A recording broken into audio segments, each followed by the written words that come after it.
Easier it is to sell souls. There is a new price on freedom, so buy into it while supplies last. Changes need to be made. No more curbside baggage. 7 p.m. curfew. Racial profiling will continue with less bitching.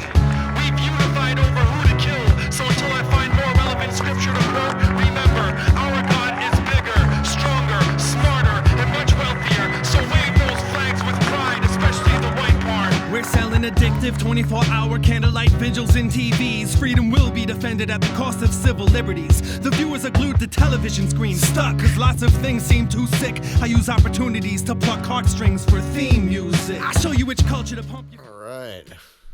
Welcome to the Grift. We're doing it again. I'm Reverend Al. I'm Gonzo.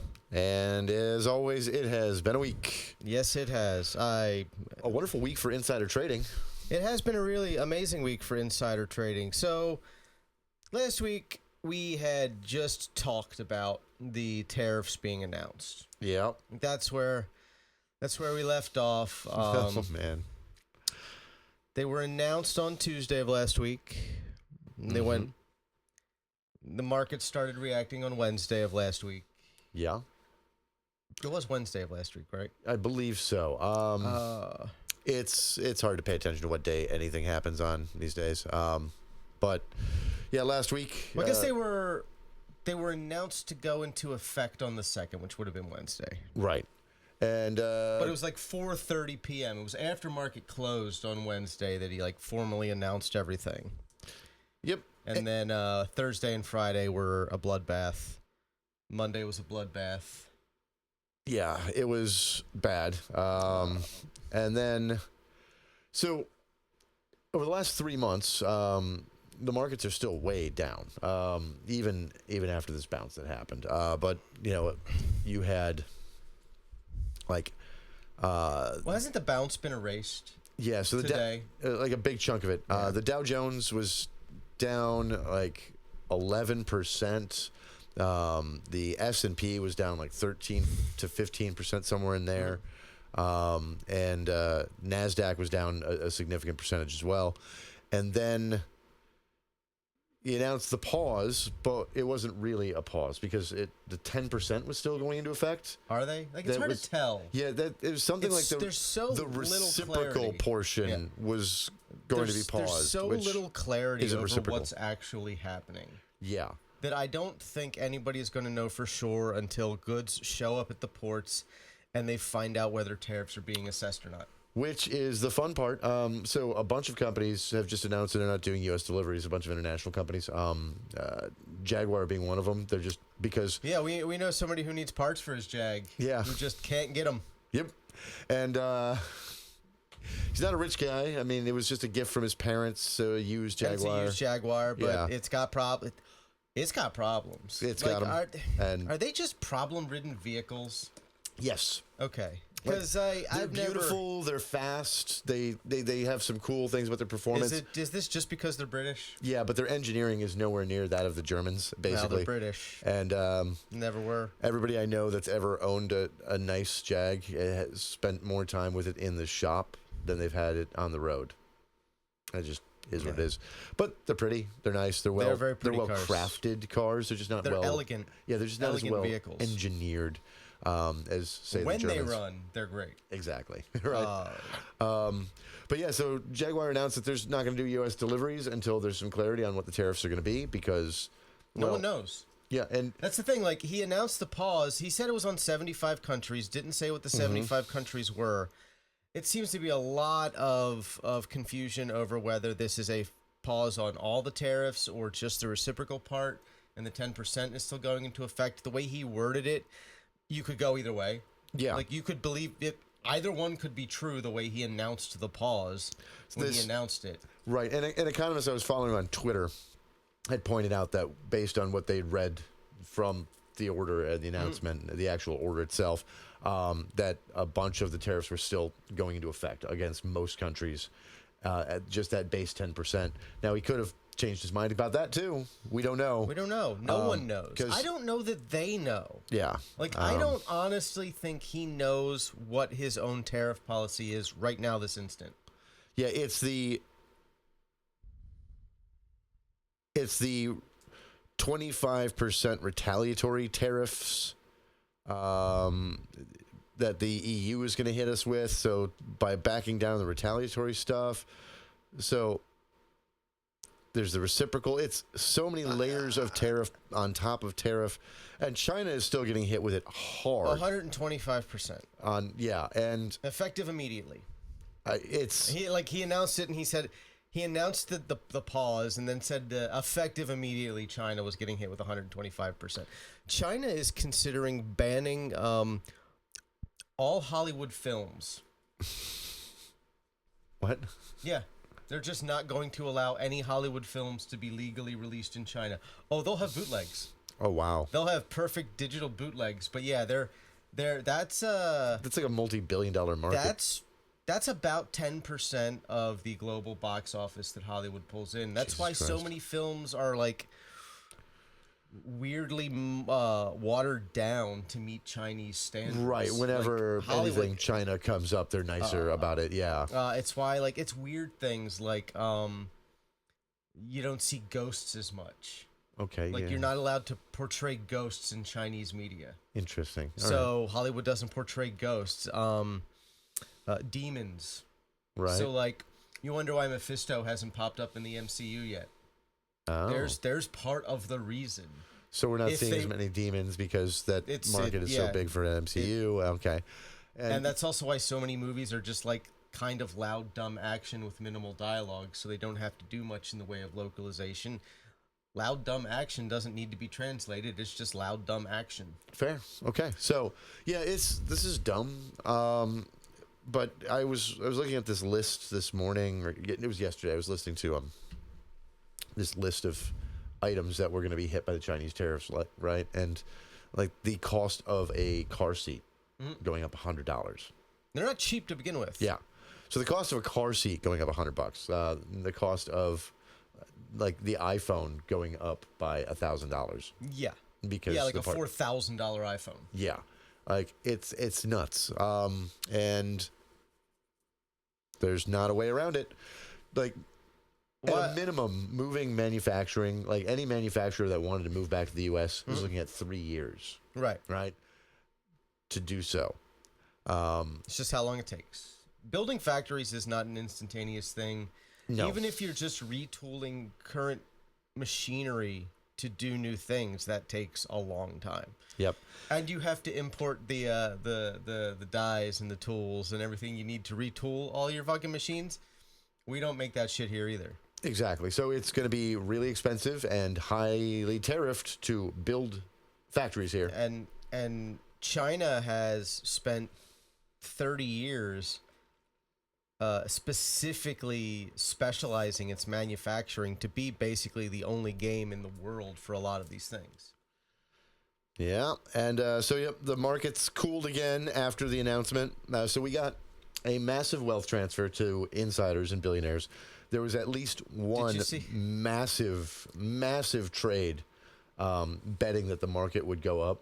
Like it was Yeah, I saw that. like it was one of those where you put for $100,000 in, you would get 22 million back. Did you see Investments. Trump And it pointing was out massive? pointing out specific billionaires in the Oval Office and talking about how much money they'd made in a single day yesterday? Oh Jesus Christ! It's like he made 30 million. He made 900 million just yesterday. Isn't that great? I don't know who the two billionaires were, but yeah. He was just pointing at them and saying, this guy made this much money because of me, and this guy made this much money because of me. That's fucking awful. Like, just open, out in the open. That's fucking... Yeah. I can't fucking with these people. It's these fucking people. Oh my God. And, it's reaching the point where there's almost no value in talking about the news. Yeah, because it's always the same. It's always stupid. Right. And it doesn't mean anything a week later. Yeah. It's just the capriciousness of it all.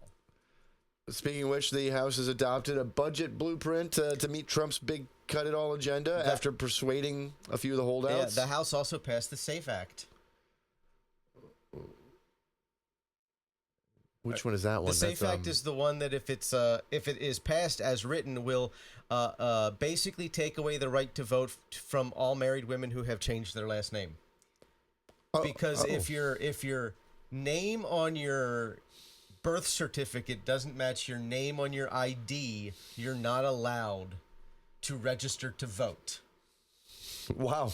And so if you changed your name, you're fucked. Yeah. They estimate it would affect somewhere in the neighborhood of 69 million American women. Wow. And, like, not including everybody else who might have changed their names for other reasons, but like, yeah. And if your name doesn't match your paper birth certificate. Apparently, more than 21 million people would be unable to access the additional documents that would be required to register to vote under the SAFE Act. Yeah. More than 21 million people disenfranchised by this dumb bill. Wow. Now, it is expected to die in the Senate, but we'll see. Eliminating mail registration and online registration. Yeah. You'd have to do everything in person. You would have to show your paper birth certificate. Let's see. I have mine. I know where mine is. Most people don't. I have no idea where mine is. I have held on. Mine is in a fire-safe box in my closet. I mean, I think I have mine tucked away. I know where mine is, but like, how many people can say they do? And if I needed to get one, I would have to do it through the fucking state of Delaware where I was born. Wow. Yeah. Prison time for election workers who help people register without the proper documents. Yeah. Like, this is... Yeah, they're just basically trying to completely dismantle voting in the United States of America. Which leads me to something. All right. If you are one of those people who say voting never matters, voting doesn't matter, it doesn't matter, voting is stupid, you shouldn't vote, blah, blah, blah, blah, blah, you anti-electoralist weirdos. If it never mattered, if it didn't mean anything, if it could never accomplish anything at all, and it didn't have any impact on government whatsoever, they would not be doing shit like this to try to stop you from doing it. They just wouldn't. That every voter suppression law proves voting is important. Yeah, absolutely. And that this has to be explained in 2025. Right? Like there are black people in this country who are still alive who like took clubs to the fucking head in the mid-60s to win the right to vote. Yep. And they're people's grandparents, great-grandparents. And there are people out here who are like, no, it matters nothing. And now, it's important to know that your vote has very minimal impact. Like, especially for president. It is the least you can do. It is the bare minimum of civil engagement. Yeah. And if you can't be bothered to vote, I have a hard time trusting you to be bothered to do anything more difficult than filling out a piece of paper and sticking it in a hole. But voting matters. It does. It's all law of large numbers, game theory bullshit. But it matters at the local level, at the state level, at the federal level. Yep. And even for the presidency, your individual vote, nothing. Drop in the bucket. But you are not an individual. You are a composite of aggregates. You are a data point out of millions of data points, right? Yeah. And if your attitude is my vote doesn't matter, so I won't, and somebody else's attitude is my vote doesn't matter, so I won't, and you amplify that by 5 million people, that is the difference between the Electoral College going to Hillary Clinton and... It was what? This last Donald election Trump. Came down to what? 200,000 votes across 5 states? Yeah. And that was 2016 as well. It was what, like 78,000 votes in 3 states was the difference between Trump getting elected the first time and not. Yeah. Even though Trump technically had a fairly okay popular vote lead, it was mostly in red states, right? That led it. Because voting turnout was down in blue states, right? And swing states. So... yeah, you actually, weirdly enough, could have seen, if those 200,000 votes shifted the other direction, a weird Harris winning the Electoral College and losing the popular vote scenario. Which no Democrat has ever done before, but multiple Republicans have. Yep. For the first time in Democrat history, they might have actually pulled that shit off. Which Republicans... Don't at me about Clinton, by the way. He still won the plurality. He just didn't win. Nobody won the popular vote. Nobody won the popular vote that year because of not by 50%. Yeah, So, and they were big mad. I remember they were very, very angry that he won by a plurality rather than if a like majority. we were talking about the other day, if you look at the numbers, Perot hurt Clinton more than he hurt Bush. Yeah. So all H. Ross Perot did was prevent a bigger win for Bill Clinton. Yes, because it's not just that they pulled about equally, but Perot pulled from the swing states and the tight races more from Clinton. Yeah, not by a whole lot. No, but it would have been like maybe 0.5%. Yeah, like it's a tiny little amount. But still, you take Perot out of the equation, and Clinton wins by more. Clinton wins by more. Amazing. I don't like Bill Clinton. I'm not saying this because I like Bill Clinton and I want to praise Bill Clinton. It's just that's what the numbers say. Right.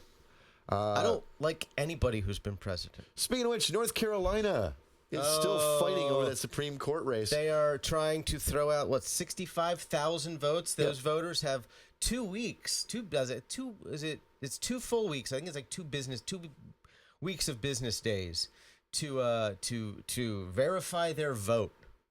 So apparently, as of April 7th, the state Supreme Court temporarily blocked the lower court's order from taking effect. That's amazing. Right? I wouldn't have expected that. They still have a conservative Supreme Court right now. And let's see, the higher court stayed It's such in order. a blatant power grab, though. Yeah, it's only 65,000 votes, only for the terms of the one election, which doesn't seem right. That's weird. Yeah, that is throw weird. them all out. Right. You have to throw out the entire ballot if you're going to say, well, this vote in this race doesn't count. And this how many? This is a race that was decided, I think, by 744 votes. Yeah. And they've done at least 2 full recounts. Mm-hmm. And the winner has been the winner both times by basically the same amount. Yep. And the loser wants the basically 65,000 Democratic votes, and it's mostly leaning Democrat in specific areas thrown out. And because reasons. Yeah, they haven't really been able to articulate their why. They don't have to, apparently. I mean, it seems like the state Supreme Court, if what you're saying is true, they feel they might have to specify why. But the lower court certainly didn't. Yeah. It was a 3-judge panel, 2 out of 3. You'd be shocked to know that the 2 that voted in favor were Republicans. Oh, really? Yeah. I couldn't imagine. Yeah, so it looks like they're just trying to steal the race, and we speaking of courts, we did get a ruling from SCOTUS, from John Roberts himself. Oh, in the on the kidnapping case. The extraordinary rendition of Kilmar Abrego Garcia to an El Salvador concentration camp. Yeah, and 5-4 Monday night decision requires those challenging Trump to use the use of the Aliens Enemies Act to rely on a complicated and rarely successful legal process known as habeas corpus, and to potentially file those claims in some of the most conservative federal courts in the nation. So yeah, it's basically they have to file in the district where they've been absconded to, right? So, they're snatching people up in... So what you're saying is he was snatched up in Maryland. Yep. So Maryland wouldn't have jurisdiction over his snatching. No. It would be where? Wherever they shipped him to, and I believe it's mostly Louisiana. Okay, that's the 5th district? Yeah, they're shipping him off to the edge of the middle of the fucking nowhere 5th Circuit. Maybe they can just have Matt Kaczmarek personally rule on everything by himself. That seems to be... Put Matty Boy in charge. He's not biased. Yeah. Why don't they have the Salvadoran courts rule on it? I mean, that they would love that, wouldn't they? Let's see. And he paused the Monday night deadline to return him to the U.S. I think someday we're going to find out he's already dead. The administration asserts that Abrego Garcia is a high-ranking member of MS-13, from what they got as a reliable source, but they won't tell the court who this reliable source is or how they figured that out. Well, the reliable source is J.D. Vance. Yeah. He said it in an interview. This guy has no criminal history, no record whatsoever, no identifying tattoos. He was 19 when he came to the United States, fleeing the gangs of El Salvador who were threatening to kill him. Yep. And now they're sending him back. I'm like I said, I'm not going to be surprised if we find out that he was like dead within 24 hours of getting there. And that's part of the reason they're fighting it so hard. Because they don't give a shit about PR. Like, I know there's a lot of speculation. Well, if he comes back, he'll talk about how bad it was down there. I don't think that would matter. I don't think that would move things. I don't think people would care. Finding out he was murdered might. Yeah. I mean, obviously, I don't think they want him talking about the condition. I don't think. Yeah. Because I mean, PR even though they're not, sending but it Kristi does matter. Noem to do photo ops in front of the concentration camp. Yeah, like it's all very staged media for them right now because they can stage the media. When your staged media is still like 40 dudes crammed into a cell together in their underwear with no furniture. Yeah, it's gross. Speaking of Kristi Noem, her trigger discipline is terrible. It is. Did you? I don't know if you ever. I watched a video of them taking that photo, and the dude she was standing next to, who she was pointing the gun directly at his head. Mm-hmm. You can actually see him like glance down, see it pointing directly at his fucking head, and he just like takes a half a step back, and like just leans back for the rest of the photo op, just outside like the line of fire, so she didn't accidentally blow his brains out. And she didn't have her finger on the trigger, but she was pointing a loaded weapon at a dude's head. So the administration has decided to change course on that whole in-person requirements for Social Security because, elderly people vote Republican. Generally. Right? And that was not going very well for them. I heard today that as part of their efforts to improve election integrity, they want to give Doge access to all the voting registry records, and have Doge comb through the red voting registry to make sure nobody is registered who shouldn't be. This is going to be worse than Crosscheck, isn't it? Oh yeah. Anybody remember Crosscheck? If you don't, that was this software developed by a conservative aligned group that basically ran voter registrations through every other database they could find, right? And it flagged people for removal, and then states were using that like on its own without vetting anything, verifying it, or like making sure the information was correct, and just yanking people off voter rolls as long as certain criteria were hit, right? So let's say that there were 2 Alan Greens in this area, which it's very possible. Very possible. They're both common names. Yep, common names. I know there are 2 people in the United States with my name, and he spells his different. Right. He uses a V. Excellent. So, but imagine he grew up less than 30 miles from me. Yeah, but imagine just for a second, there's 2 of us in the same county. Yeah. Right. Yeet, one of us gone, and they predominantly also, weirdly enough, happen to target brown names, black names, anybody who had the same name as somebody who was convicted of a crime, right? Like, so it wound up illegally disenfranchising like millions of people around the country in red states, or in states that Republicans had controlled the Secretary of State's office. You can get away with a lot when you ignore a junior or a senior. Yep. And so millions and millions of people kicked off the voting rolls in 2008, 2010, and 2012. And of course, here we are today. Again, if voting didn't matter, they wouldn't try to stop you from doing it. Yep. Did you hear about that Dominican Republic nightclub thing? No, I don't know that. Oh, this is awful. Like 200 people died after this nightclub collapsed in the DR. Jesus. Yeah, like just brutal. They're still trying to recover bodies and search and rescue efforts because this thing collapsed. I mean, look at the photo on that. It's fucking nuts. Wow. Yeah. For those who can't see. That's not focus. All right. Well, Jesus. It's awful. It's bad. Check it out. It's brutal. Looks like the IDF was there.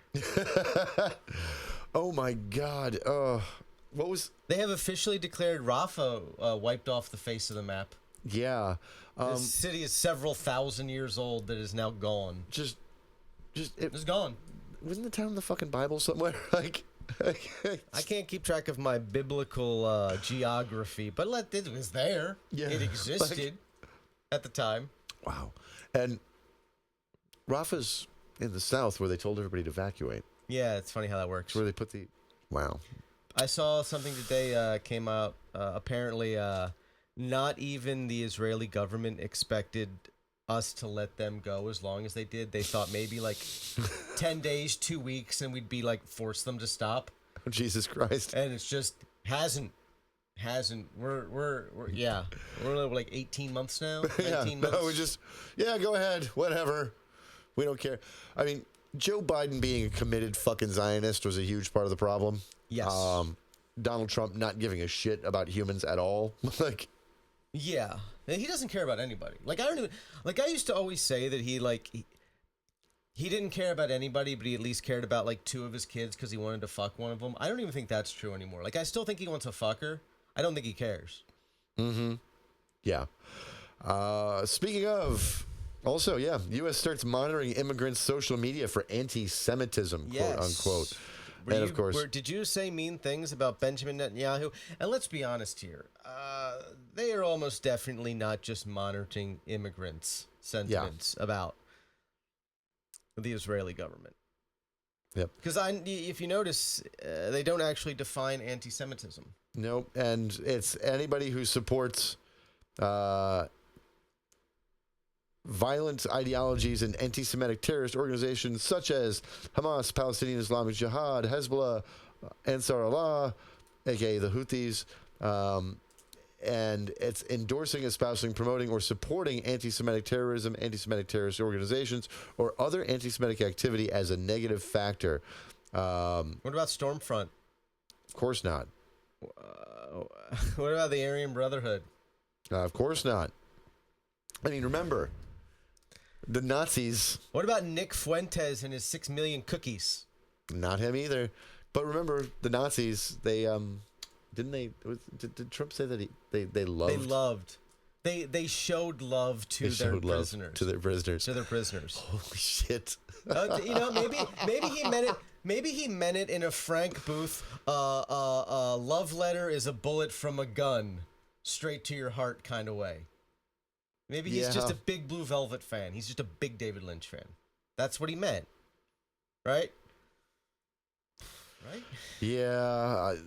Speaking of which, universities around the country are, of course, jumping on board to help the administration with their immigration crackdown on visa holders. Yeah. Isn't that great? Yeah, and our own new college just nearby is still deciding to host a talk by Russell Brand despite his rape charges in the UK. You know what he's going to be talking about?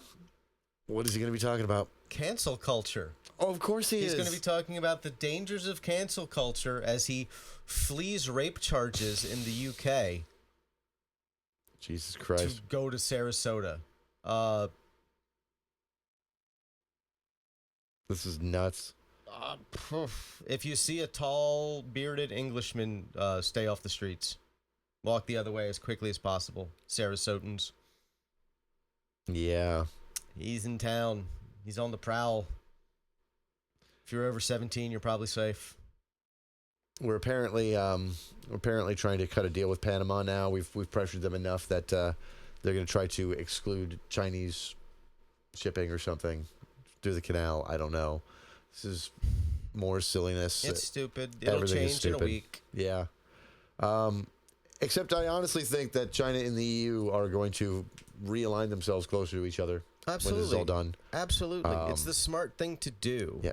Despite all China's problems, they're stable, and we don't seem to be anymore. Yeah. No one can trust us. No one can trust the United States ever. Not in our lifetimes. Yeah. The United States doesn't get to be a trusted partner to anyone in the world for at least the next 25, 30 years. Billionaires are leaning on Trump to create a tech hub in Greenland for them. Everything is crazy.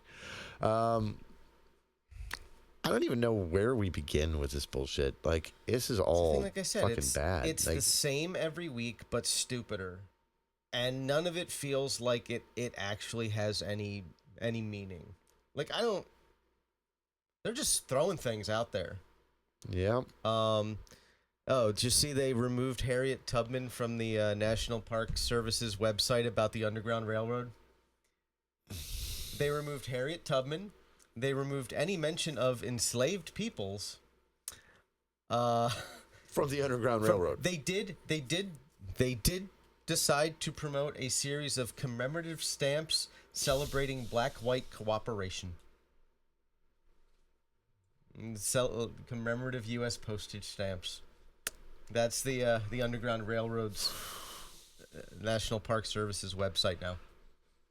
They're selling stamps Commemorating black-white white cooperation. Yeah. Without Harriet Tubman. She had nothing to do with the Underground Railroad. Speaking of which, the administration... the biological race as a biological reality, like an immutable biological reality. It's like, holy shit! like, why not just write the fucking executive order in German? Like, all right, but immutable biological reality. Like, let's guys. Two chimpanzees. We talked about this last week, I think, but let's say it again. We've talked about it in the last week. I don't know if it was on air or not. Two chimpanzees that share siblings, or that are siblings, that share parents. Okay? Right. So, the exact same parents, two chimps, have more genetic diversity between them, are more genetically distinct from each other, even though they have identical parents, than any two human beings on the face of the earth. We went through not one, but two known genetic bottlenecks where we were dropped down. We've almost gone extinct like 3 times at a minimum. Like that we're aware of. That we're aware of. Two of them somewhere in the range of like 7,500, 5,500 surviving humans. One of them at least knocked us down to below 15,000. So between those 3, we almost went extinct. Multiple times. And in doing that, we're all kind of a lot inbred. Like, we're substantially more inbred than we should be. Yes. And substantially more inbred than It's also why other primates. It's also why it's easier for us to become inbred than other species. Yes. Like the Habsburgs could not happen in the chimp world. No. And like, you wouldn't get a King Charles of the chimps. Yeah, because they usually don't, parents don't pair, but sometimes siblings do. Oftentimes, like, close cousins do in the chimp world. Again, but those siblings are more genetically diverse than you are with any one of the other 8 billion people walking the planet randomly. Exactly. So all it takes is like one new chimp to be introduced to that like large family social unit, like every generation or 3, right? As they meet up with other groups of chimps and there's some admixture, right? All it takes is that, and they stay way more diverse than we ever will be. And this is true of basically every species that hasn't almost gone extinct. Yep. It's there are some big cats that have almost gone extinct where they've got really low genetic diversity. I believe cheetahs are one of them, where they have like lower genetic diversity than even humans do. Like, it's bad. Right. But and there's two different. There's this group of lions that's been segregated inside of like they've been inside of a giant meteorite crater for generations because they can't really get out easily, right? And so they're basically locked in there. And that group of lions is like way inbred. The rest of the lions on the planet, right? Like none of those problems, right? Like, again, they will fuck siblings and have kids with them. You ever seen a cat with a big jutting lower lip? no Habsburg lip for the big cats. Jesus Christ. This is fucking... I mean, just... genetic diversity, we are all... Pigment is about it. Pigment, hair, texture, color. Like, yeah. That's... It's why we know for sure that, like, race has no biological basis and is purely a social construct. Yeah. We're not genetically diverse enough for there to be genuine different races. Like, there's just not.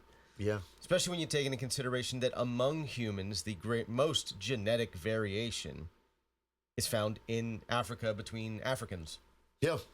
They're the most genetically diverse people on the planet, and they're still part of the most inbred species in existence.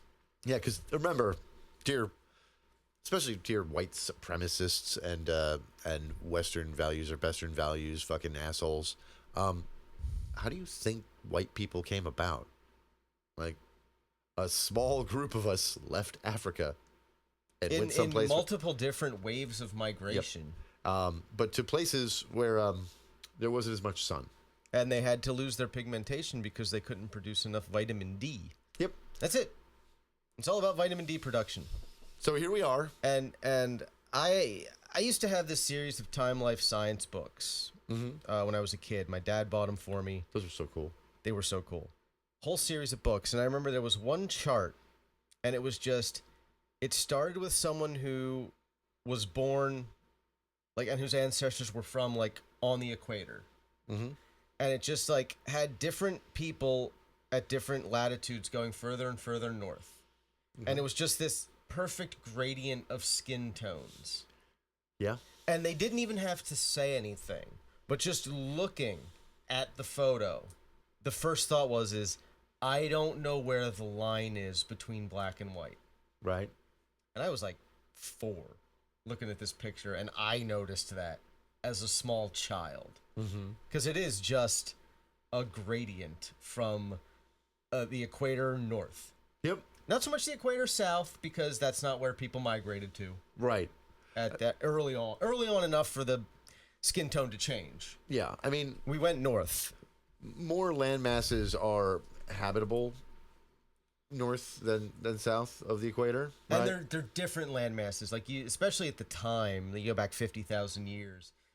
On the African continent, everything south of the equator was basically the same of everything north of the equator. If you wanted to go to a different landmass, it was in Central Asia, Europe, the Middle East. Exactly. And then in order to get south of the equator, for the most part, you got to hop over and also, like, here, right, to some of the those, Americas or Australia, which is way the fuck down there. A lot of those jungles at the time were so impenetrable, even it just wasn't worth trying to travel through. Oh, yeah. Just go through the desert. Yeah. Like, it sucks, but... I mean, the Sahara wasn't even a desert until, like, 8,000 years ago. Yeah. It was lush grasslands. Sure. It was beautiful. But, like, Yeah. Out in dry, flat lands, it's easier. But, yeah, so... Yeah, there's no mountains till you get towards the coasts. Wow. A Trump nominee has withdrawn her name for consideration for the Public Lands Post because she criticized January 6th. Her criticisms of January 6th surfaced, and she had to resign from her nomination because she said bad things about January 6th protesters and the attempt to take over the Capitol. That's cool. Oh, speaking of people being because she was disgusted by the violence we witnessed yesterday and President Trump's role in spreading misinformation that incited it. So her name was Scamma, Kathleen Scamma. That reminds me of someone else. Fantastic. Someone else who lost a job, kinda. Who? Kash Patel. Kash Patel was acting director of the ATF. Mm-hmm. I don't know why. And apparently, like, because he just never showed up to do any work, they just removed him. They removed his acting director status. He literally never once interacted with anyone at the ATF the entire time he was acting director. What was he doing? Nothing. He just wasn't showing up. He was, I don't know, ruining the FBI. Okay. Because he is the confirmed director of the FBI. Right.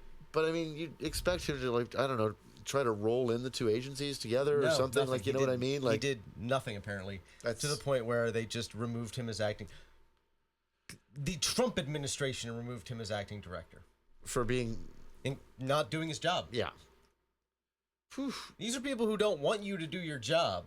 He so impressively didn't do his job. The people who don't want him to do the job removed him from the job.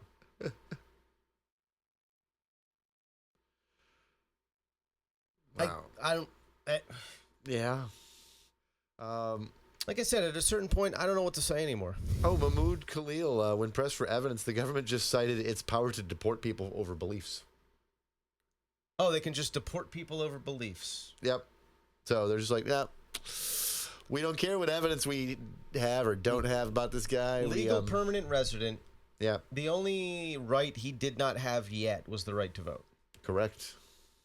That's what legal permanent resident status means. Yeah. Yeah. But apparently not. Married to an American, 8 months pregnant. Yep. But he should have just gone back to his own country and had used his free speech there. That's God. I hate that. I hate those people so much. It's like, why don't you go there and say? It's like, you don't care. Right. You don't care about free speech.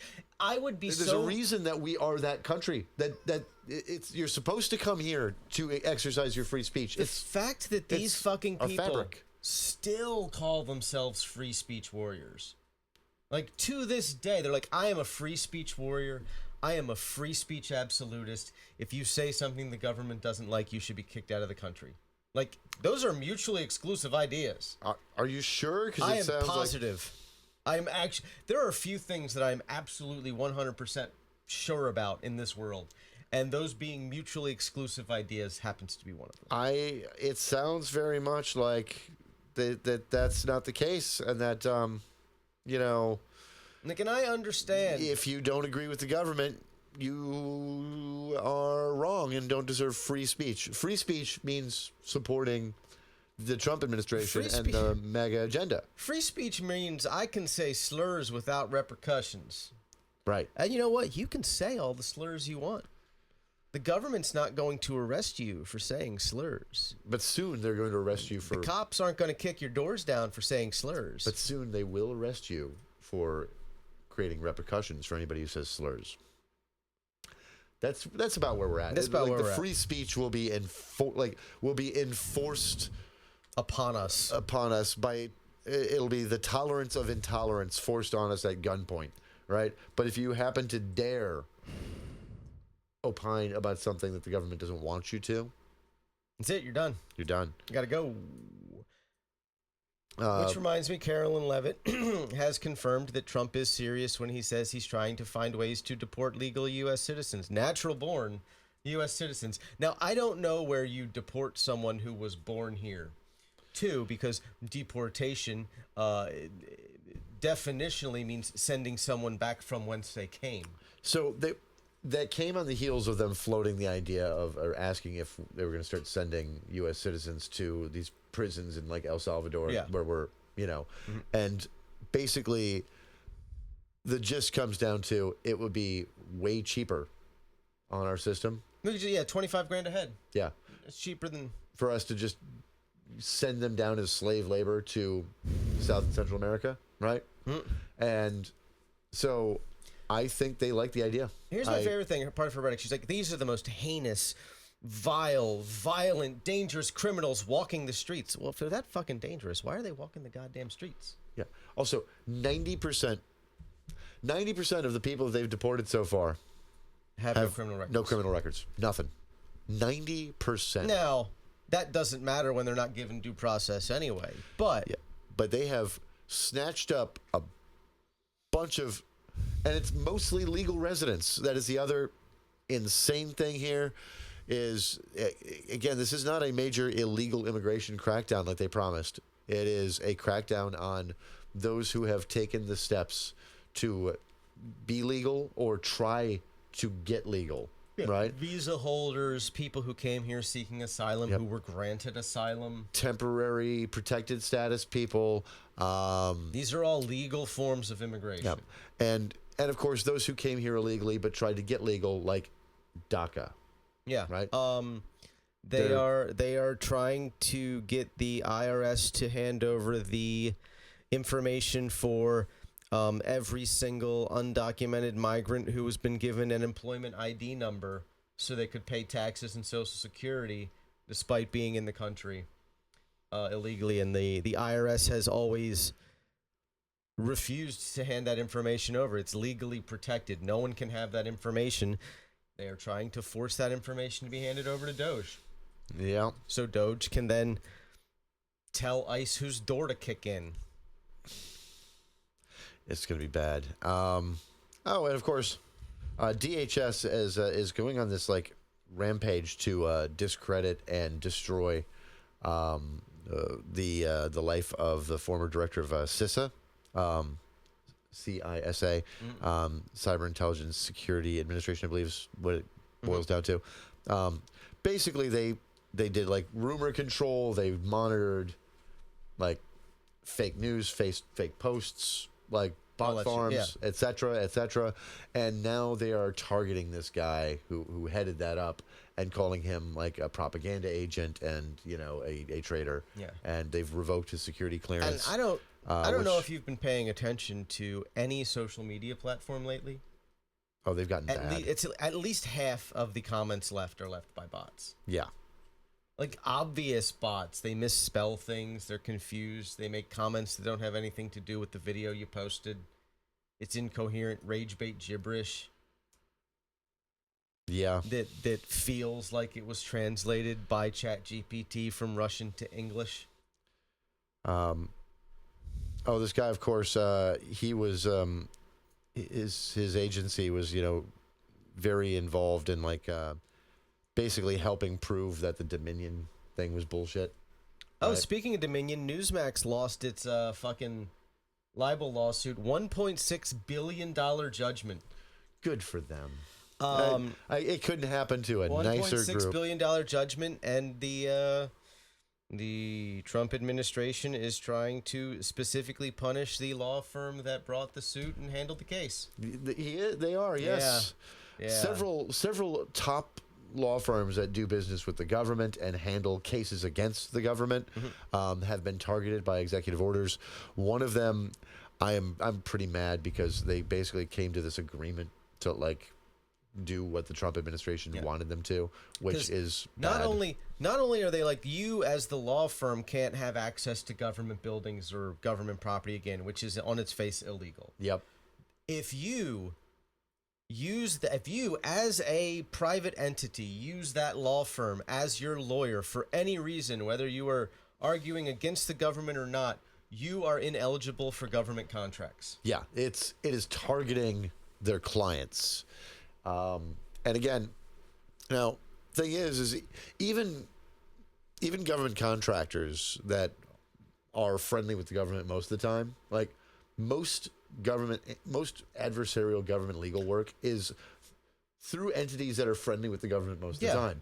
Because let's say I'm a contractor. Yeah. Okay. And I mean, I've got a $100 million contract with the government over X, Y, and Z, and then they short me, or they change the rules up on me midway, and I turn around and I'm like, hey, I had a contract, I'm $40 million in investment into this thing, and I sue them, right? I have to hire a law firm to be adversarial against my main client, the U.S. government. And that happens. Just writing up the contract in the first place requires a law firm. Exactly. And so you write up the contract in the first place, you get a law firm. And then sometimes it turns sideways for a variety of reasons. Like things like this, like the administration changing its mind about things or changing its mind about rules or pulling a contract when they shouldn't, right? And they have a lot, they're statutory, that this must be spent on X, Y, and Z. They went through the process, they got approved, they got the contract. And then the government is like, no, we're done. Election happened, you're done. Yeah. And then they're like, no, we're already $40 million invested into this. We can't, right? And sometimes the courts say, yeah, you're right, government, you have to spend that money. Sorry, you can't fuck this company over, which, Or you at least need to pay out the remainder of the contract if you're not going to move forward. Yeah. You got to give them their money even if you're not going to have them do the work. Yeah, because you signed the contract. Right. And so that happens. And the Trump administration is basically deciding that they're going to punish any clients of these law firms. And some of them are capitulating. Others are suing. And I think that more of them should continue to sue. Because, again, everybody who gives in to these people makes it likely that the next person's going to give in to. Yeah. Makes it easier for them to win next time. Supreme Court is going to make it easier, has cleared the way for Trump to remove 2 Democratic members of the Labor Board for now. Again, one of those statutory, independent, set terms of time so that each president only gets some control over these things and that it doesn't just rapidly whiplash from one presidency to the next. And they've decided that those rules don't matter. They're attacking the independence of agencies. Seeing the Supreme Court actively attempt to install a dictator is disappointing. Yeah. Like, a lot of these people, like I don't know what dirt they have on John Roberts. I have a hard time believing John Roberts 10 years ago, 12 years ago would have been like, this is fine. He is. I don't know. I have this theory I've been building over the years, which is that Roberts cared most. I mean, he was an ideologue, but his number one issue, and the thing he always cared about the most, was the perception of the court and his legacy as Chief Justice, right? And like how his legacy would be perceived. He wanted to cement himself in history. He has. And what I think wound up happening is that because the staunch ideological makeup of the court shifted a certain direction, and because they've been acting unethically and taking gifts and bribes, because let's face it, they're bribes. They're bribes. They're bribes. They've been taking money from people that have business before the court and gifts from people who have business before the court for years, right? And finally, when the respect for the court declined and it plummeted down to like the same level as like Congress, where people all of a sudden didn't have the same like respect and awe. And well, Congress's approval ratings, what, like in the single digits right now? Yeah. But when SCOTUS dropped below like 25% approval and like people didn't trust it anymore, he lost it. Like, and you know what? He could have imposed some ethics rules and gotten all that back. Could have. And more. Yeah. Like he could have forced like Alito and Thomas to recuse themselves in cases that they had single-handedly, personally saved the reputation of the Supreme Court. Yep. I think that even after some of their more unpopular opinions, like Dobbs, he could have saved the reputation of the court. He chose not to. I think that the case that was really the death knell for the court, and it wasn't as big of a fanfare, but I think that it cost a lot of respect for the court among people who used to respect the court more, was the Bob McDonald case.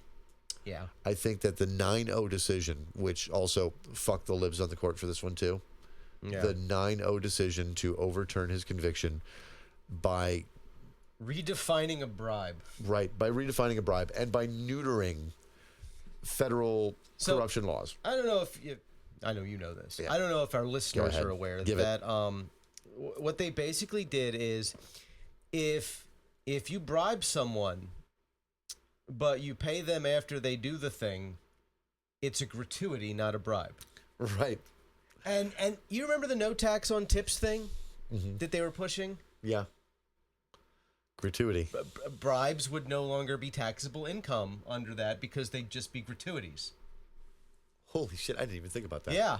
Oh my God, that's wow. Why they were so gung-ho on no tax on tips, and why it will still probably happen at some point. Yeah, it's because it means tax-free bribe money. Like, as long as you pay the person after they do the thing you want them to, it's not a bribe. It's dumb economics to segregate one source of income and eliminate a tax on it. Idea. And especially because, let's face it, almost except for completely cashless bars and restaurants, right? Yeah. There's somewhere between 10 and 30% of the income of everybody who gets tips that is already not taxed, right? Because the government can't see it because it's cash. And I'm not asking the IRS to audit everybody, but somewhere between a percentage of their income that's not taxed that comes in that way. So they already get a bit of an edge there, right? Now there's trade-offs, but there's a little bit of tax advantage. I mean, also there was they also had the idea of like bonuses, like CEO bonuses, redefining them as tips. Like you're being tipped by the corporation. A gratuity from the corporation. So you would be able to get like a $100 million bonus. And then it would be a gratuity, which would be non-taxable. Everything, anytime you see a Republican suggest anything, you have to ask yourself, how does this benefit a billionaire? Yeah. That's a good question. That's a good heuristic. Yeah. But yeah, so in the Bob McDonald case, they did that. They also basically forced the government to redefine like the way bribery statutes worked, so that gifts were not. It weakened the way that gifts. It just fundamentally they made it. They unanimously made it easier to bribe any elected official you want. Yes, without any recourse and without any hint of it being corrupt, legally speaking. And it was insane, and a lot of people in the legal profession were scratching their heads over the decision, especially it being a 9-0 decision. Like, why is this universal? It becomes a lot more understandable when, like, 2 years later, ProPublica, you find out how many free trips to Sri Lanka on private yachts Clarence Thomas is handed by his billionaire best friend. Exactly. And when they did go after Thomas and Alito for all of the gifts that they were getting, then all of a sudden all of their financial disclosures started to become a big deal, and it was basically a lot of finger pointing, like, well, look, everybody does it on the court. And it's like, and here's something, that's the problem. Here's something all also to remember about the Supreme Court is, as ideologically different as they are on the issues, it is the single most exclusive club on the face of the planet. Yes. They are beholden to one another socially in a way no other group of 9 people in existence are beholden to one another. Yes, they protect one another necessarily at all times. The image of the court is a big part of it, right? Yeah. They spend their time together, like they work side by side, and their lives make it hard for them to socialize as much outside of work, right? So yeah, they develop friendships and some socialization between them, and yeah, it is a tight club that makes, a solid 6-figure income, but could make millions more if at lawyers of their caliber out in the private sector. And guys like Clarence Thomas are like, we just got to get ours. And I hate to say this, but way, way, way back in the day, when Clarence Thomas himself said Supreme Court justices should be paid more, or we're going to find ways to get money otherwise, basically. Yeah. He wasn't wrong. He was right. He was right. He was correct. It's the same way, like, people complain about, like, how much representatives are paid. Yeah. Well, we've created a situation now where it's like, you try to maintain a residence in Washington, D.C., a residence in your home district that you pay for on $174,000 a year. Yeah, it's hard to do if you're not already a millionaire. Yeah. So it incentivizes only the wealthy to get into it, or for them to find other ways of making money, which can be selling books. It can be going and giving talks. And gifts that aren't bribes. And of course the insider trading, which, isn't quite insider trading for them somehow. It's not insider trading when they do it. Right. All I know is Martha Stewart went to federal prison for doing less than what the average member of the House of Representatives or Senate does with their stock portfolio on any given goddamn day of the week.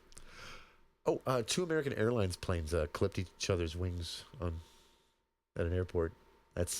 We're just bang up job. Do you remember, like, 4 months ago when air travel was the safest way to get anywhere in the world? Do you remember? You remember December of 2024 when the safest way to go anywhere was to get in a plane and fly there? That was so long ago. It was the before times. 4 months ago, my friend, was the before times. I don't remember much from the before times. April 10th of 2025. Look, we are not 4 full months into this administration. We are not very far away from looking back at this period of our time, right, as another form of the before times. Yes. And when we're wandering through the wasteland and it's me, my guns, and the dog, right? scavenging for food with you. We'll be talking about back when we used to have a podcast, and somebody would go, "What's a podcast?" Like those things you used to listen to on electronic devices. They'll be like, "What are those?" You know what's gonna drive me nuts? How many people will still be flying Trump flags in the wasteland? in the wastelands? Yes, It's like that's up trucks with fucking God Emperor Trump That's Caesar's Legion from New Vegas right there. That's MAGA. That's what they become. Yeah, you're not wrong. A bunch of them have prepper fantasies, and they buy all the tough guy gear. They will have lifted giant trucks that they have Mad Max shit. Mad Max the fuck out of, and just welded steel spikes to. And except they're not good at welding, so they're just gonna lose pieces like their cyber trucks going down the wasteland roads. Fucking chunks flying off, but they won't care. They won't care. No, because I'm triggering limbs. Right. Like every time they're murdering people, they're crying, be like, "Are you triggered?" That's how it will work. That's how it will work. Oh my god. This is all bad. It's stupid. It's so stupid. It's dumb. It's so goddamn dumb. Mexico and Brazil are working on a trade deal to box us out. Cool. Trump is trying to start a new Iran nuclear deal that he says is going to be better than the one Obama did. It's not. I mean, is he just going to guarantee Iran gets a nuclear weapon? I mean, that... It feels like the path he's on. Actually, you know how I feel about that? I do know how you feel about that. Do we want to let the audience know how I feel about nuclear weapons? If you want to let them know how you feel about nuclear weapons. All right. Al. Al is a proponent of the Second Amendment for reasons. I hate guns. I own them. I can shoot them. I own several of them, and I'm never very far away from one. But I really don't like guns. I don't like their existence, right? Philosophically. That being said, they exist. This is a ought versus is problem in the world, right? And so since they exist, I believe that everybody has an affirmative right to self-defense and self-determination, right? Mm-hmm. And a right to resist tyranny or force that is initiated against them. Mm-hmm. And I have come to believe that nuclear non-proliferation was one of the worst mistakes that the geopolitical powers and mostly humanitarian movements fucked up and made in the 20th century. If we weren't going to give up all of our nukes, and the Soviets weren't going to give up all of theirs, and China wasn't going to give up all of theirs, and this wasn't a mutual agreement amongst all parties to not have any nuclear weapons for anyone ever at all. Yeah. Because it's not going to work. The end result is you actually have a two-tiered system, right? States that can do whatever they want, and nobody's going to do much to stop them except apply economic pressure, right? Or you don't even have to have a confirmed nuclear weapons program to have a nuclear deterrent allowing you to do whatever you want. Looking at you, Israel. I mean, everybody knows. Everybody knows. Everybody knows you stole something from us. You remember early last year when one of them slipped and admitted they had a nuclear weapons program? Yes, yeah. And then was fired. Right? Shut up. But it's this well-known fact that they have one. They lie about it, but there are the transcripts from calls between Israeli prime ministers and U.S. presidents where they've threatened to use nukes. We know it. Didn't they steal part of their nuclear program too? Directly from us, yeah. Yeah. Directly from us. In fact, there's a let us steal your nuclear weapons or we'll bomb your naval ships. It is quite possible that the CIA let them walk away with some of their first ones from a warehouse in Turkey. The CIA? Yeah. I can't believe the CIA would do anything like that. Yeah, it's quite possible that happened. Not the CIA. Yep. So Spain closer trade ties with China after the U.S. was warns them that they're cutting their own throat, and Spain is like, "Fuck you." Are we sure Trump's not working for Xi Jinping? I don't know, man. Are we, like, I mean, we know he's working for Putin. Right. Are we sure he's not working for Ping, too? I mean, the man is for sale. I mean, like, let's be real. Maybe Putin was like, maybe it's a cuck thing where, like, Putin is loaning him out to China. Right. Do with him whatever you want. I can make him cry. Yeah. China, of course, is building up its military right now. Which they don't want to be doing. Yeah. And it's all bad. And of course, I look at I'm going to be honest, I don't know what else to say. It's all bad. So that's the world. I think that's all the news. Do we have good news for Sam? I'm going to need like 5 minutes to think about it. All right. So it's harder this week than normal. Let's take a break. We'll take a little break. We'll get some good news for Sam. We will find some good things. We will scour the goddamn internet. I'm going to find 10 minutes worth of good stuff for us to talk about for you, Sam, while we take a break and I walk this puppy. All right. We are back from our break that you won't have noticed because I will seamlessly edit this so that you could never tell we went outside for about 10 minutes. Except that I had my glasses on and off and on and off, and you see me take them off at different points. Continuity. It's our bitch now. Ooh, space-time, motherfucker. Speaking of space-time, quantum computing, there's some good news. We've broken the 25-year barrier in chip manufacturing. Big news for quantum computing. We might actually be able to take the next leaps in it. Yay. I am excited for the possibilities of quantum computing. I think there are problems we are going to be able to solve just because of the amount of calculations we are going to be able to do in a spectacularly short amount of time that we've never been able to tackle before. And we don't even know what sort of advancements that could lead to. Yep. Speaking of which, also there's some new advances in unified field theory. So Einstein's big dream of actually figuring some shit out about the universe. Are we inching towards the theory of everything? We might be. Interesting. Yes. What's the deal there?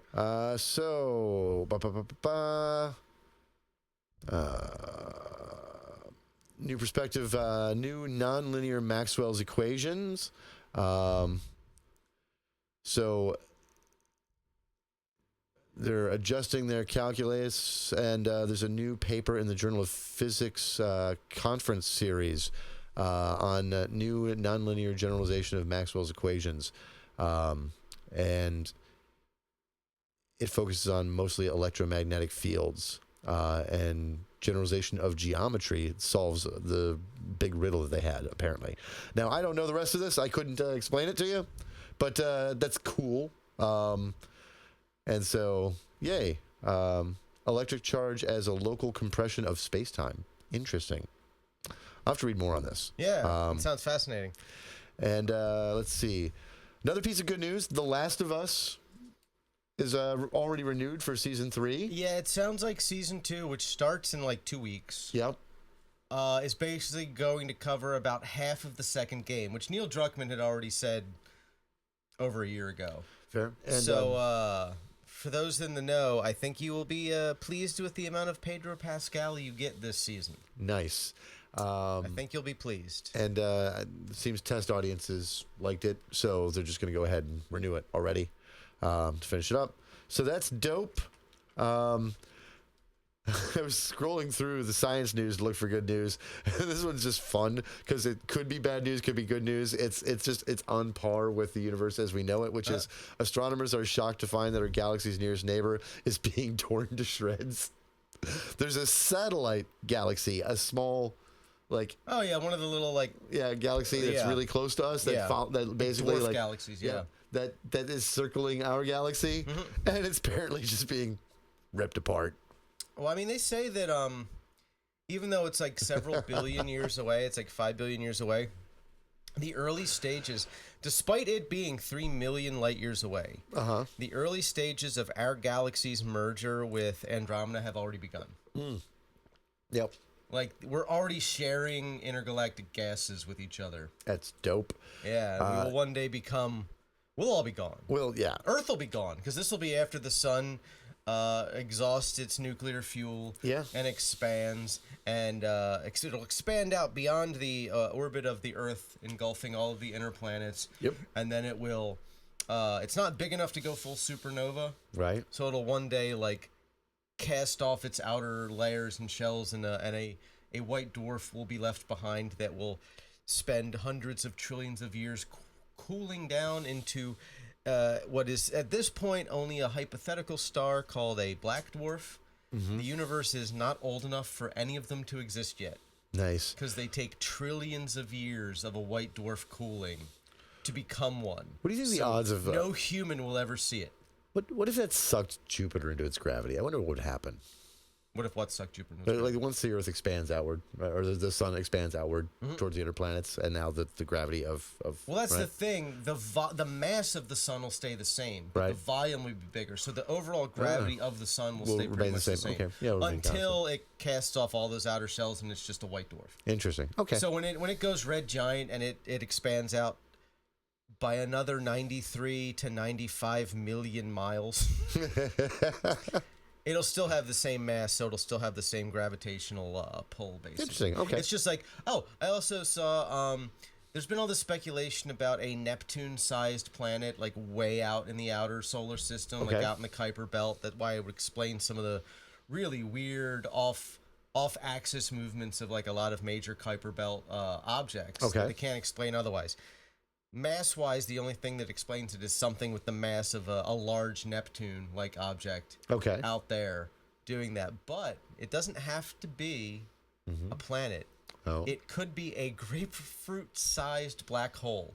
That would Oh. have the same mass as a Jupiter-sized planet, a grapefruit-sized black hole, and it would have the same gravitational effects on all of these Kuiper Belt objects, and it would be just big enough that it would take an exceptionally long time for it to evaporate due to Hawking radiation. Because Wow. a smaller black hole, they don't last that long. Okay. Like those, when people were paranoid about CERN creating micro black holes, Oh yeah, like they would burst out. they evaporate in a fraction of a millisecond. Like Right. it's just they exist and then they're gone. They can't do anything because they just But a grapefruit-sized black hole, could last like billions of years. right? Yeah, I mean, when you think about it, because when it's the mass of a star collapsing in on itself, Yeah. like basically to a singularity, a single point. And there's speculation, and this has never been proven. There is some speculation that there could Interesting. be what they call primordial black holes, Okay. which actually formed during the Big Bang when matter was first collapsing in and developing. Like matter was becoming a thing. That like you could have these localized points where the gravitational pull was so much that like without a star having to collapse first, a black hole could have potentially formed. So it could be like some primordial black hole the size of a grapefruit out there, All right. influencing the outer objects of the solar system, which I think is pretty cool. That is awesome. Musk got kicked off of Jimmy Kimmel, apparently. Yeah. That was fun. They got into an argument, and the Kimmel was telling some pretty biting jokes at Musk, and Musk kept calling himself the future or something, and then it got heated, and Elon also got mercilessly bullied in a gaming stream. that was beautiful. I came very close to getting downloading a video loop of it to have as the background today of just whoever just kept spamming you're a loser and you have no friends over and over and over again until he like left in tears. Wow. Yeah. That was fun. That is me great news. happy. I mean, dying repeatedly during the tutorial of a game and live streaming it. And wasn't it a game that he's supposedly good at? Yeah. Were they playing Path of Exile too? I don't know. I don't remember the game. Here's the thing. His insistence that he's an elite video game player, an elite gamer. like, would be funny if it's not for the fact that he's a very, very powerful man. Yeah. The richest man on earth. And adults who lie about innocuous things, about just random nonsense. It doesn't matter. Things that don't matter. It is a giant red flag. Like, it is a giant red flag for their love playing personality. video games. I suck at them. Yeah. I suck at video games. I'm not good at them. I especially like on modern systems when there's so goddamn many buttons. I have genuinely a hard time remembering like what fucking button does what on the PS5. Some games I'm really good at, others I am awful at. That's why I mostly stick to single player RPG stuff, just because I love those. Yes. That's what I can. That's my speed. And you can generally adjust the difficulty level Yeah. if you're not doing well. But I'm pretty good at some fighting games. Yeah. Call of Duty, I am not bad. I'm not great, but I'm not bad. But these games where it's like really competitive and that it's about like the clout is how good you are in a hard game. Fuck no. I don't do that shit. And I'm never going to pretend to. But adults who lie about these things, it's a giant red flag for their personality because they will lie about anything. I have had fun playing Bloodborne. I will never finish it because I will never be good enough to beat that game. Yeah. Like I'm not going to put in the effort to get good enough. I don't care enough to get good enough. I want to go, I don't know, listen to music and have sex with pretty girls. Yeah. That's an option. I mean, it's not an option if you've had a botched penis implant that breaks your dick. But in general, it's an option. But even if you have that, Elon, you are ridiculously wealthy. You could just buy friends. You could buy friends. You could buy fun things to do. Yeah. You could have rooms any full of arcade games. It's like you could have somebody make a custom VR like theater where like you put on a helmet and like every movie you watch is in 4 dimensions because you could hear it, see it, smell it. Like you could have that done. It probably only cost you like $4 billion. That's nothing to you. Nothing to you. It's like I don't know. Just go do it. There's something about being ultra wealthy that breaks your brain.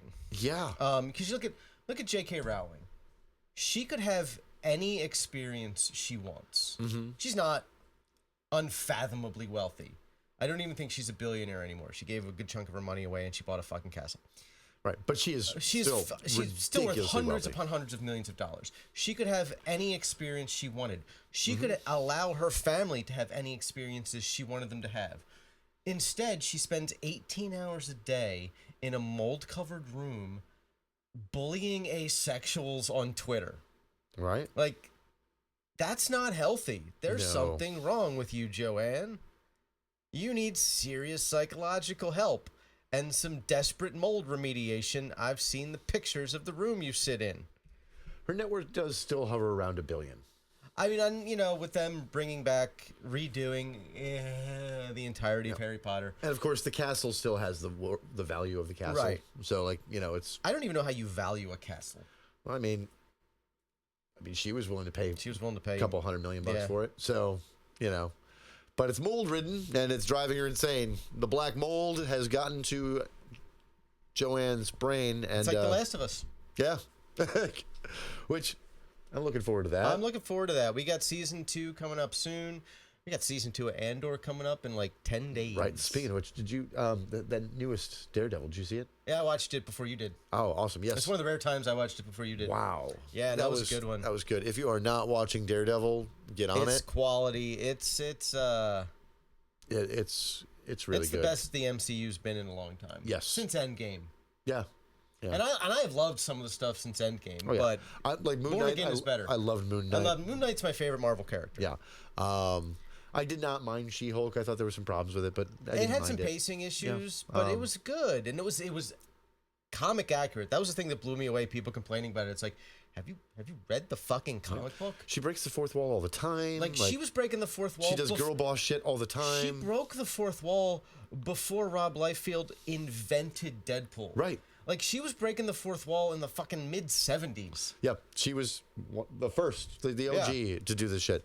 But yeah, Daredevil is really good. I recommend watching it. Another reco I'm going to give, because it makes me sad, but it's great. The Pit.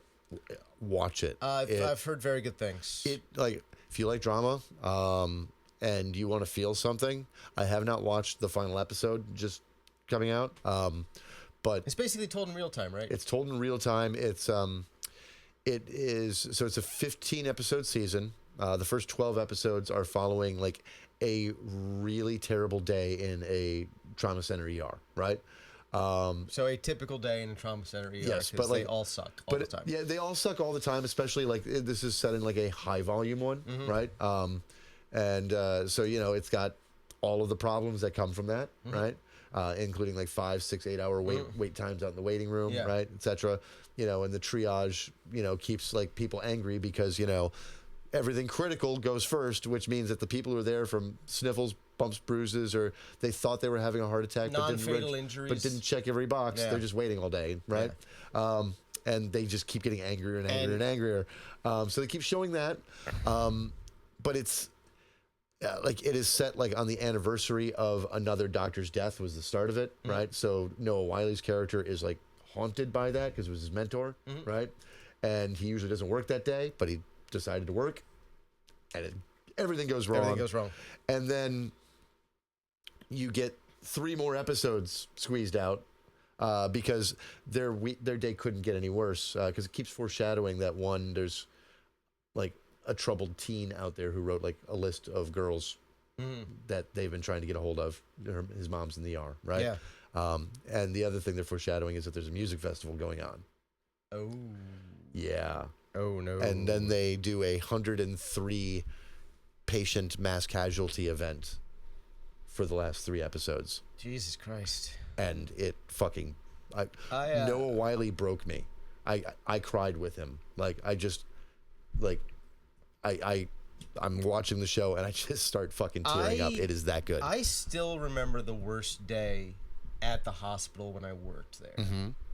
And it was a substantially smaller mass casualty event, but it was an entire family died at the beach. Ooh, okay. The youngest kid was pulled out by a riptide. Oh. Father goes out to save him, gets pulled out by the riptide. Oh no. Mother goes out to save him, gets pulled out by the riptide. They all come into the ER as drowning victims at the same time, and they all fucking died. Oh, man. Whole family died in our ER over the course of like an hour and a half. Jesus Christ. That was the worst day I had working at the hospital. That was... Everybody was fucked up by that one. Even like the most jaded fucking ER nurses who thought they had seen everything, watching an entire family fucking drowning deaths pulled out in riptide, and they were from out of town. Right. They were tourists. They weren't from here. They didn't understand swim across, not against. Yeah. Like, and that because that's if you get caught in a riptide, one, just let it take you out and swim around and come back in. Don't wear yourself out. That's why you drown. But if you're going to try to swim it, swim across it, not against it. Because you can swim out of it. Riptides are usually only 15, 20 feet wide. So if you get on the outside of it, you're fine. But it can pull you out fast and it can pull you under. Real easy. And when you think about it, especially in the Gulf where like the shelf goes down fast and abruptly. I was talking to some people on my social media that, worked in trauma centers and some nurses. And I was also thinking about my former brother-in-law who, was a med student. And, and the trauma center ERs, it's rare to not lose somebody every day. Oh, absolutely. Like, it's... Every single day. Yeah, every single shift I worked, somebody died. Yeah. And that gets to people, right? Yeah. But in these high volume ones, it's 3, 4, 5, 6, 8 people every fucking day. Sometimes several people an hour. Yeah, just dying on you.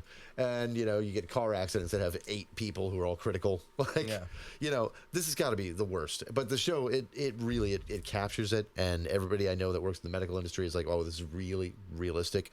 Some of them are like, oh man, a show I can watch and I don't yell at the screen the whole time, right? Right. And others are like, I can't watch it because it reminds me of the hell that I went through at work when I worked in a trauma center. I don't know that I could watch it. Yeah. Working in a hospital, haven't worked at a hospital in the past. Yeah. But I was just in the pharmacy. Like I wasn't even like inpatient care. It was. Yeah, I would say some of the shit I saw. Very, very good. You should watch it. It's worth watching. We get Andor season 2. We do. Soon, I'm looking forward to that. Very excited, but they're billing it as the final season. Yeah, I'm a little sad. I wish that we'd gotten more seasons. Yeah, I wish. I know the original plan for the show was to have 5 seasons, each season covering a year in Cassian Andor's life leading up to Rogue One. Right. Like the very end of the last episode would have been the very first scene where you see him in Rogue One, That would have been great. where he has to kill that informant. Yeah. To get away. Like that would have been sort of just seamlessly when, and you know, they're probably, I'm pretty sure they'll still end the second season, this final season, that way, leading up to it. I mean, I understand why they did that. Unlike every other Star Wars show on Disney Plus, it's filmed entirely on real sets and on location. Right. They're not using the volume. Yeah, so it's probably expensive. It was substantially more expensive than anything else, even like Ahsoka or The Mandalorian. But oh my god, it looks so much better than either of them. It looked good. It looks. You know, the other thing about it, what's going to be kind of disappointing, because I'm looking forward to the season, obviously. But it will be kind of disappointing because that we didn't get that original plan. In that the first season of Andor was a slow build, right? And it was good. It was not boring in its pacing. There were some periods where I was like, okay, can we move on a little? Yeah, right? and then you got the payoff. Yeah, you get the payoff, and it was great. I liked that they did it in the 3-episode, like the 3-episode story arcs, and it was Right. like each one was its own separate little story arc. Yes, yeah. That was good. I have a feeling they'll do that with the second season, where it'll be like 2 or 3 episodes are this year, 2 or 3 episodes are this year. Okay. Leading. I have a feeling that's what they'll do. I don't know. I've watched the trailer, but the trailer really doesn't give anything away. No, it doesn't at all. But I think about that and I go, I would appreciate like if they had given me more, like, or if they them giving us more of that. But it was good, and I'm looking forward to the next season. Which we didn't have a topic today, but I think dovetailing about the things that we enjoyed and we are enjoying in media and entertainment. I think it's good to have just end it kind of like this last conversation on that note, which is, you know, what are we doing as people to feel better about life? Because honestly, this shit is grinding these days. And the news has been getting to me a lot. Yeah, you gotta find constructive ways. Like you can only disassociate so much. Yeah.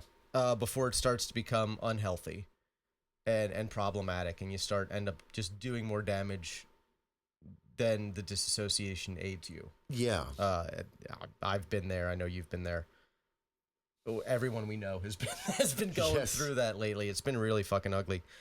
Yeah, man. Pick up a cheap hobby. Fucking read some books. I've been playing guitar a lot more.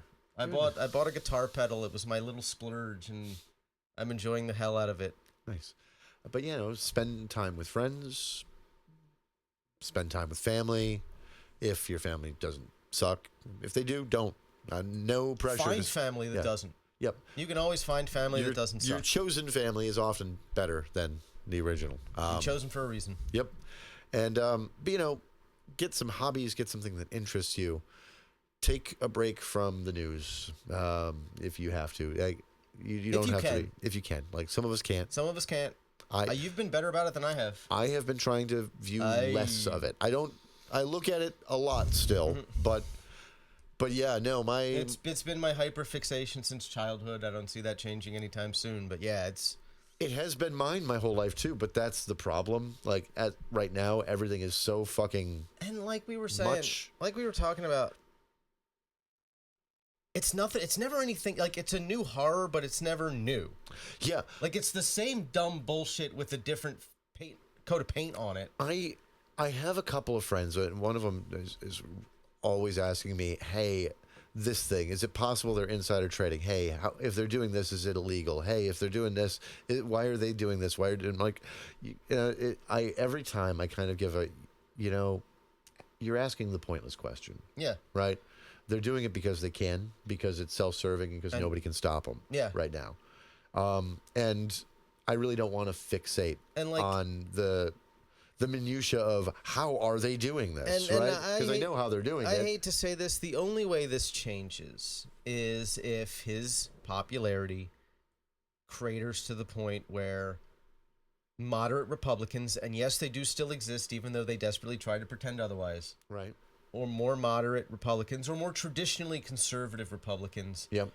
decide they are through dealing with this and they're going to push back. Because the only other way that this ends is for the GOP to collapse in every swing district. Yeah. Right. Every place they haven't been able to gerrymander worse than a point R, like an R+4. Right. Like, I don't know that we can handle waiting another year and a half. no, but we're probably either way. Yeah. We're probably stuck waiting. Like that's. And like, But when the economic pain hits, and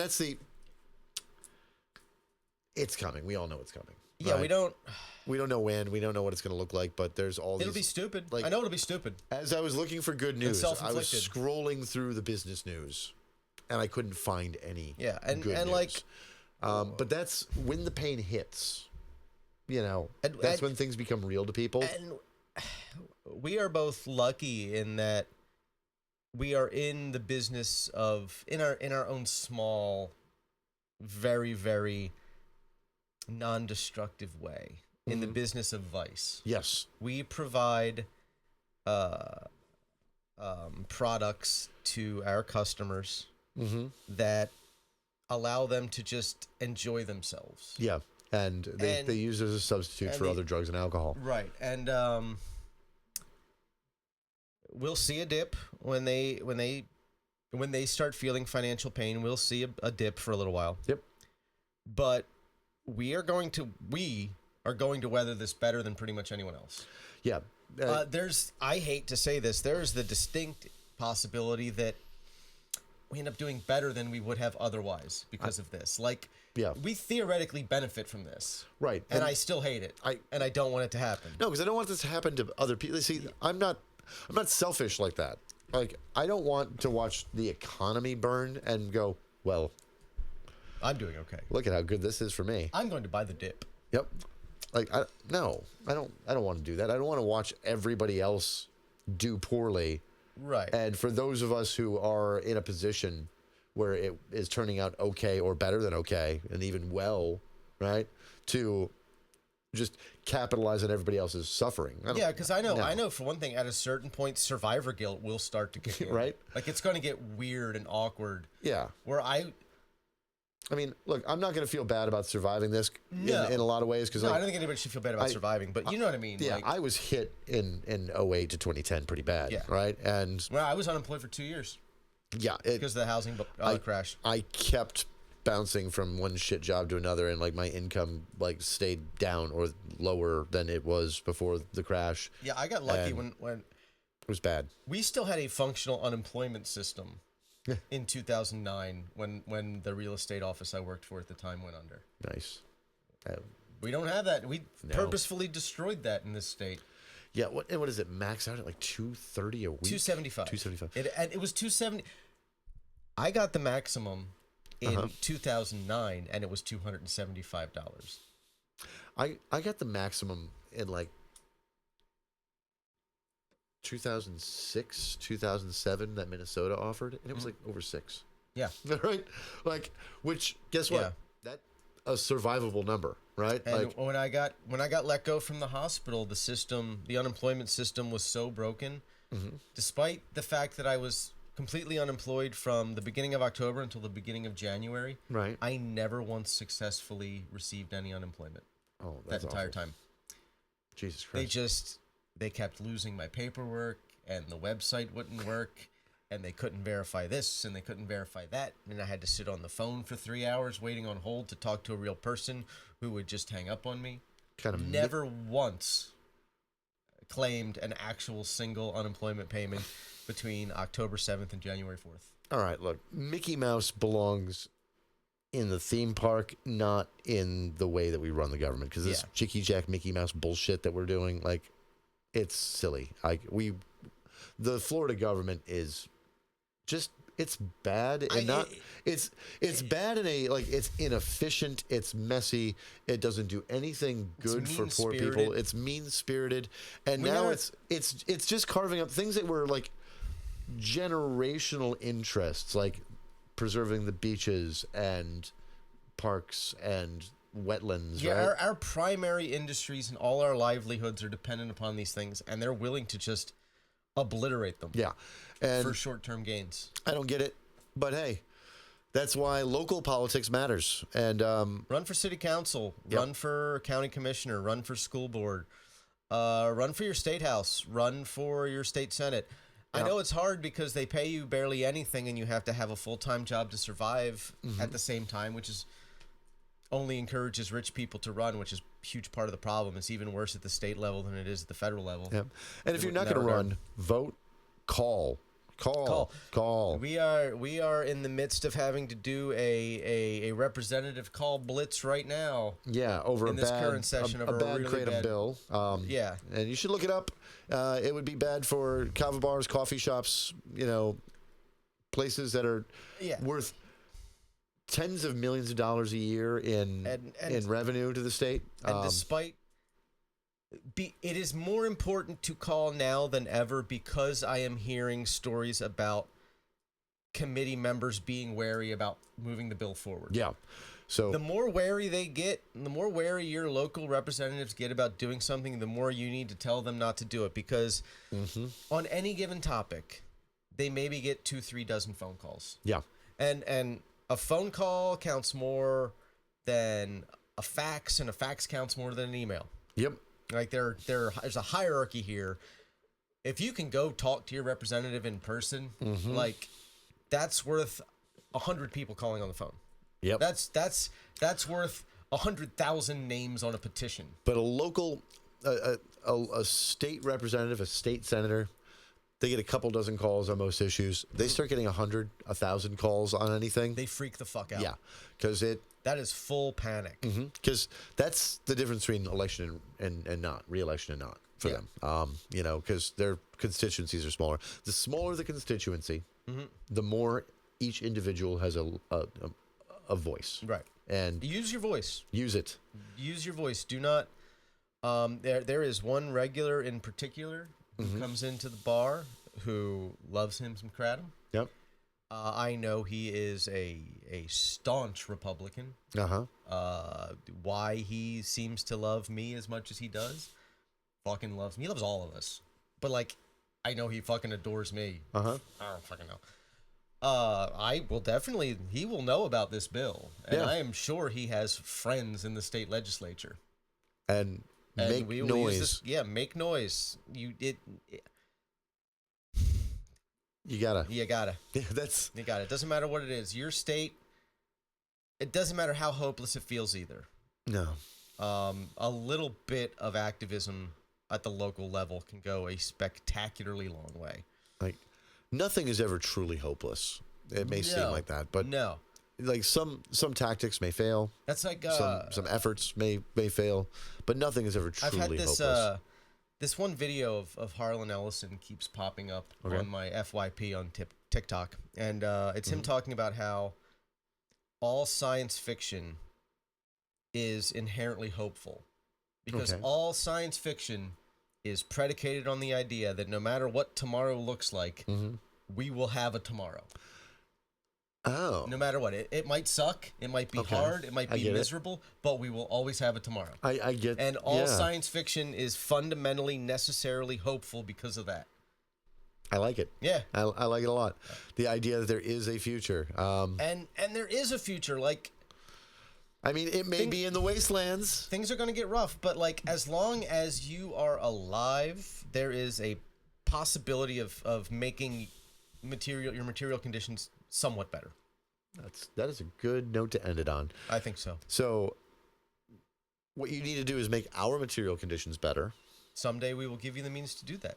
And when we do that, you are going to give us all of your money. Give us all your money. All of your money. This is The Grift. I'm Ravenel. I'm Gonzo. Adios.